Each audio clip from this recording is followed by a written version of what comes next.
Yo, yo, yo, what's up mga boss? Patay, 2028 presidential election mga boss, 3 taon na lang. At saka dito mga boss, na ano natin na balita, no, na itong si Sara Duterte mga boss, kumpirmado, tatakbo bilang presidente sa ating bansang Pilipinas. Kaya dito mga boss, ay nako, gagawa at gagawa talaga sila ng paraan mga boss. No? Kasi pag na-impeach itong si Inday Sara mga boss, talagang wala na siya.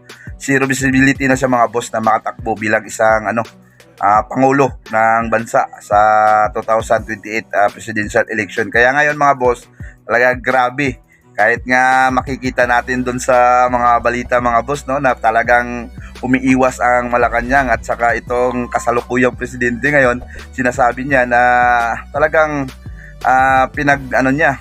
tutulan niya yung impeachment laban dito kay Inday Sara Duterte. Pero alam natin mga boss kung ano ang totoo dito mga boss, di ba? Kung sino talaga ang nasa likod niyan sa impeachment na yan upang kahit papaano mga boss na mapigilan itong si Inday Sara. Kasi alam natin mga boss, pag darating yung time dito sa 2028 na tatakbo itong si Inday Sara, kahit sino pa, ang itatapat dito mga boss, may talagang talo.